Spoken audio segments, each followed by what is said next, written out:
Blake Ho, how you doing? Welcome to the BlockHash podcast. How's your day going? Hello, everyone. I'm pretty good. I'm Blake from Furucombo team, and really nice to be here. Thanks, Brandon. Absolutely, it's good to have you here. Before we talk about Furucombo, I have a lot of questions on that. What it is exactly. What are you guys doing in DeFi? Tell me a little bit about you, yourself, and kind of what your story is. Like, how did you get into blockchain and the space, and what got you interested in DeFi? Sure. Actually, my banking is in finance. My background is in finance, and previously I worked in corporate banking for several years. But at Mhm. some point, I found like I stuck in pretty much tons of operation work. A lot of reports and endless meetings with supervisors and other partners from regional office, etc. And I think most importantly is that the product layer is not actually innovative. It's pretty much the same for several years in Mhm. the banking. So I think it's really not that interesting at all. And Mhm. I think work a job for me is not just to make a living. For me, it's more like a lifestyle. So what I wanted to is to find something I passion, so I can spend a lot of time on it. Especially, I think that I do more than 8 hours, like 10 to 12 hours a day.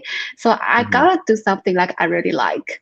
And so that's the point I started to search for something new and innovative online.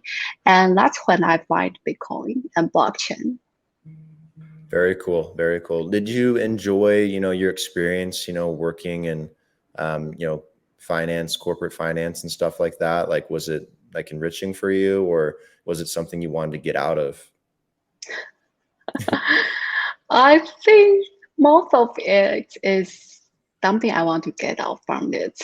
Mhm. It's because I have spent a few years there. I met so many good people there, and I like that. And because I worked in a international bank, I worked in Citibank, and so the people I found there is very energetic at work, and they are very passionate about what they are doing.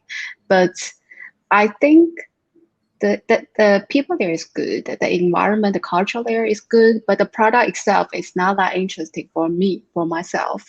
And because what I did is mostly to cooperate with different sectors. So I mentioned I have meetings with like other partners a lot, and including the meetings with lawyers and audit teams, internal Mhm. audit teams. And the legal requirements is quite heavy for banking.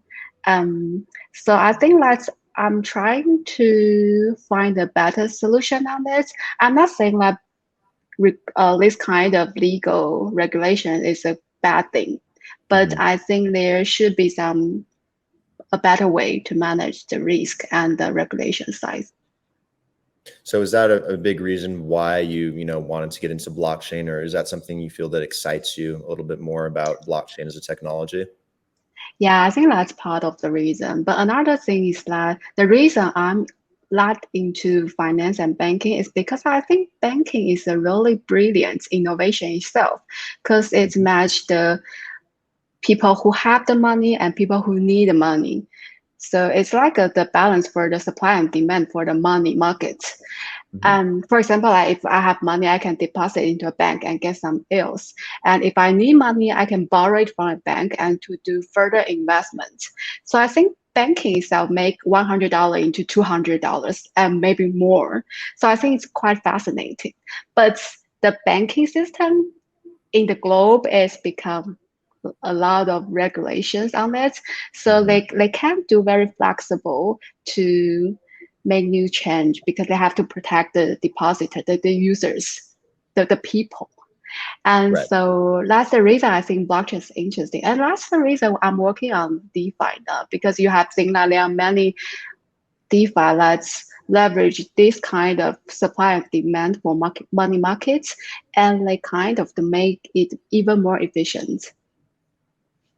Yeah, the problem with banking, is there's some, useful parts to it, but the whole fractional reserve banking aspect of it, especially in the US and in other countries as well, creates so much extra, credit floating around and creates more inflation and creates so many problems with fiat currencies, traditional fiat currencies today. So, it's a huge reason why I keep most of my money in crypto. And I don't keep a whole lot of it in the bank unless I have to pay for an expense.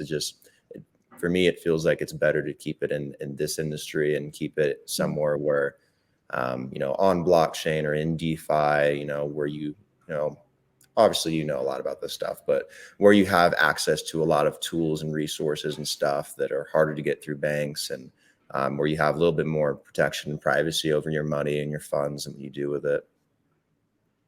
Yeah, and another thing is that for traditional banking, like if you want to do some investment, normally the barrier is quite high. But in crypto, you just need a few bucks that you can do anything you want. So I think it's quite, at least now that no more limitations on what you can do or what you cannot do. Right, exactly. So you've gone from finance now to decentralized finance into DeFi under blockchain. So what are you doing exactly with Furucombo to in that space around DeFi? And then like what's the goal? What's the mission? Okay, currently Furucombo in short is like a DeFi aggregator. So we connect all kinds of DeFi on the platform, so user can bundle all the strategies and transactions together. And the good thing is that when you do some asset portfolio management on Ethereum, if you're familiar with it, you will find yourself like you have to wait for several transactions to get executed on chain, and because the speed of it depends on how much gas fees you want to pay, and sometimes you have to pay like 100 or 1,000 bucks for a single transaction. So you may like to pay lower gas and decide to wait for longer time. But if you are doing like a serious chain of transactions, it means that you have to wait triple or four times for the whole transactions to get done. So on Furucombo, the best part is that you can use the drag and drop tool and to make all these kind of transactions get settled automatically one by one per your order, per your request. So once you send it out, and you don't have to wait for it to get everything one by one get settled, and all of them will be processed on Furucombo in one transaction. So I think that's the best part of it. But that's more like a thing for DeFi Pro, because if you already familiar with DeFi, then Furucombo can be a good tool for that. But on the other hand, if you're a newcomer for DeFi, I think Furucombo is a great place for you to learn DeFi, because we use a very simple and straightforward interface to combine all kinds of DeFi together. So it's easier for newcomers to learn. And it's also easier for newcomers to see what other people are doing now, so they can follow, so they can learn better. Okay. So the best way I'm understanding it is, so Furucombo, when you go to the platform, if you want to, let's say, execute a transaction, Furucombo will help you put together a strategy using the different DeFi protocols out there, like let's say Uniswap, SushiSwap, PancakeSwap, all the food swaps, something like that. And then it helps you fill that transaction more quickly, or helps you do it with less fees, or what's the main goal? Or is it like all of those? Efficient is one thing, because you don't have to wait. So it means that when market change fast, you can respond it fast. So if everything can execute it one by one automatically, it means that you don't have to be afraid of that, or the market crash immediately, so I get left out. So my money just stuck there. So it won't happen again for you if you are using Furucombo. So that's one side. And another side is that we leverage the flash loan, because we implement the flash loan cubes. So users now can do some kind of strategy that can only happen if they use flash loan, because flash loan is something like you don't need to have upfront capitals in order to borrow some funds. It means that you can borrow funds without nothing. So it's quite a unique feature that we have on Furucombo. Okay.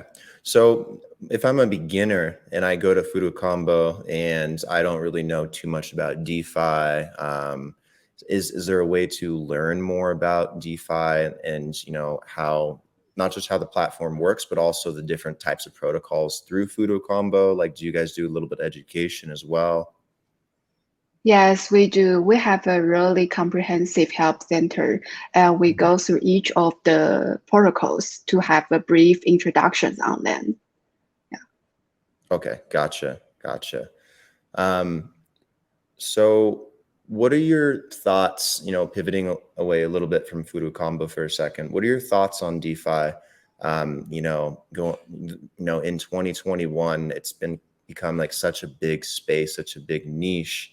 Since you guys, set up all these strategies for different DeFi protocols and you guys seem to really understand it. What do you feel like where do you feel like it's at, at this point in stage? Because it's very brand new, but it's also growing rapidly. So you mean what's the So like, do you think it's, well, it's very young, obviously. The infrastructure is still growing and improving. Like, do you think that it's ahead of itself right now? Or do you think it still has a lot of room to grow even in 2021? I guess maybe that's a better way of saying it. Okay.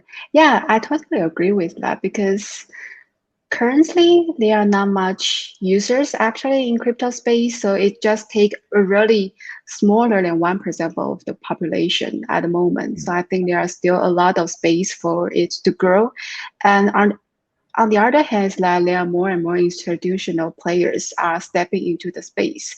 So it means that more people are buying the idea and start to understand what this is going on. So I'm kind of bet on this. I think it will be the future. I'm not really sure what kinds of future would it be like, but I'm pretty sure that at least blockchain will change how the banking and financial worlds behave um, in the basic structure. But for crypto itself, I think maybe the market will change a lot, but I'm not really sure. I think people here now at the moment is still trying and playing to see what kind of market we can make and what kind of boundary we can push. So I think one thing I like in the crypto space is that every DeFi project, every player and every participant here now is more like a collaboration, and every one of us are part of the ecosystem, and we have many working groups with different DeFi protocols, and we work closely to trying to make DeFi a better place for overall users. So there's some competitions, of course, but more about it is how we can do it better together. So I think that something makes DeFi grow so fast. It's the beauty of it, I think. Do you think there's maybe too much competition in DeFi? Because it feels like there's like so many different protocols out there, so many different options. It makes it really hard to pick one. You think maybe the market is a little oversaturated? I think not yet, but it's really a problem. Like I have to keep up the space to learn everything new every day. It's quite tiring, but surprisingly, it's that every time I start to learn new project, I find something new. So they are not just copying a past; they always have some innovations in it. So I think it's not saturated yet, and there's some extra room to grow. Of course, I think. Yeah, I think there's a lot of room to grow still, and it's still very young. Do you have like any favorite protocols, any ones that you like mostly in particular that have great teams leading them, or that you think have the most potential to grow or get a better or a bigger market share? Yeah, previously I would say Aave. I really like the way they manage the flash loan, not just that they make more people know about Flash Loan, but how they cooperate with external developers, trying to build new stuff with their existing protocols. So to invite more talents from the community to onboard to their ecosystem. I think that's a really nice strategy, and it seems like they work very well. And the other project we work closely lately is Polygon team, the Matic team. They have launched their mainnet just like a few months ago, and Furucombo also expanded to Polygon just last week.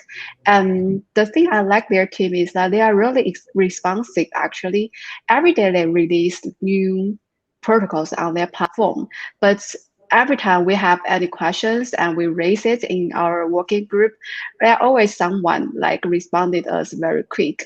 And I think that something can make their team, their protocol even faster. It's because that they are very responsive and they are really friendly and supportive in their ecosystem to build their ecosystem. I think the attitude is really positive, and the things that they are building is really good as well.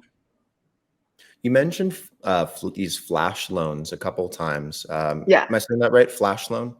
yeah, right. Flash What loan. what are flash loans exactly? Flash loan is like, I think it's quite like something different from traditional finance, because normally when you need to do a loan, you have to like you have a mortgage, so you can get some money from the bank. So and then similar things on DeFi as well. So like Aave, you have to deposit your money and then you can have a credit line. That means that if you deposit $100, then you can borrow $50 for further usage investment. But for flash loan, is something like you don't need to have deposits first, then you can borrow directly. So, but the trick is that you have to repay the loan within seconds. So it's pretty much for coders, for someone who knows how to code. So previously, before Furucombo, I actually know it's not a really famous one because people who don't know how to code can't use Flash loan as they wish. But with Furucombo, you can do that. And so it's like the most famous use case on Furucombo is that you can borrow from Flash loan and do a arbitrage between different DEX like Uniswap or QuickSwap. So you can buy low and sell high and then make a profit and return the Flash loan. So even though you don't have any upfront capital, you can still do this with a profit. I didn't know you could arbitrage trade that way, with taking a flash loan and buying low and selling high, between different protocols. That's interesting. I didn't know that. Yeah, but actually, it's not really. It's a famous thing to do. It's like interesting. Everyone thinks that, oh wow, it's cool. You don't have money and you can like borrow money instantly and do the arbitrage. But many people is competing on this, so it's not really easy to find one actually. So everyone got many message on our customer center and saying like, oh, I can't find a good arbitrage case because the price changed fast. So how can I keep up with the bots? Because there are many bots out there to compete it with their own code. So actually, it's not really easy for human beings to manually do it, but it's a concept that you can do it. Yeah, Even though arbitrage. it's not easy. Yeah, arbitrage trading is difficult. I've tried it a few times. The problem is once you spot an opportunity, you have to do it really quickly, because if someone else or other people are jumping on the same arbitrage trade, it's going to move the price and you're just not going to be able to fill the order. I know people used to do them with different exchanges for different like crypto pairs all the time back in the day, when liquidity was a lot lower. Nowadays, it's really difficult unless there's a lot of volatility. Imagine it's very similar, with the flash loans and with DeFi and these protocols. But, obviously you got a lot of bots in the space. You got a lot of smart people that are watching it all the time. You got a lot of people that have money moving a lot of money around in that space to take advantage of those trades. So if you're the ordinary person, it becomes, I imagine, really difficult to execute an arbitrage trade. Yeah, correct. Yeah, but because lately many DeFi protocols in the space. So we are still seeing some people are using some smart ways to do arbitrage, but now with flash loan, of course, they just find some price discrepancy between different places, not just DEX. But I think that's something you can find if you follow our Twitter. We share it from time to time to share that any new combo masters share their new strategies. So we can like a learning center for newcomers, of course, on Furucombo. What's the best place for people to go if they want to learn more about Furucombo and what you guys are doing and keep up with your guys' like developments and everything? Is it best to go to the website or to your Twitter or to a Medium page, or you tell me? I think Twitter would be the most efficient way because we frequently update our progress on it. And the second one would be our website, because we are not just offering these kind of features on our website. We also have an explore page to list down all kinds of strategies that we found, wired, new, creative. You can find everything there. So I think these two places are the best place to go. Cool.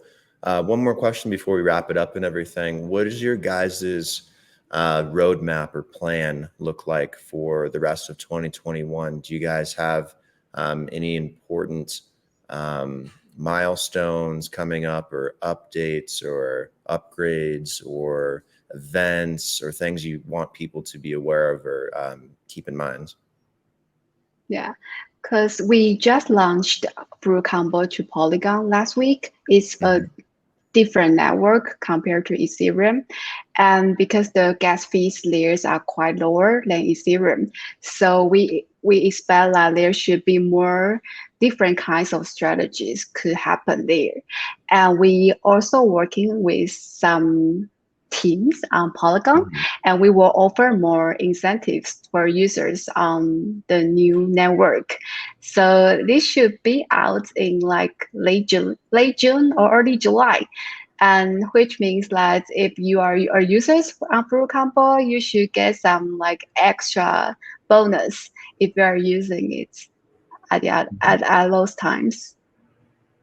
Very cool. And the other thing for the roadmap is that we are working on some because currently you can only follow other strategy. So if you're new guys, you can just follow to check how others doing and follow he or she is doing to manage to optimize your DeFi strategy. And we are also working on some kinds of votes to make the masters become fund managers. So if you don't have time to invest, to study, then you can just see that which master have the best portfolio before. So you can just follow, you can just invest money into it. So you can save your time on studying and let the fund manager, the master, to manage your funds more efficiently. That's something we are working on lately. Very cool. Looking forward to seeing you guys come out with new stuff and continue innovating in the DeFi space. Blake, thanks for taking the time to come on and really elaborate and explain a little bit more about how Furucombo works. I was very curious, and it's very interesting, and I love the DeFi space. So awesome getting your opinion on that as well, and hope to have you again on in the future too. Thank you. Thanks for having me here.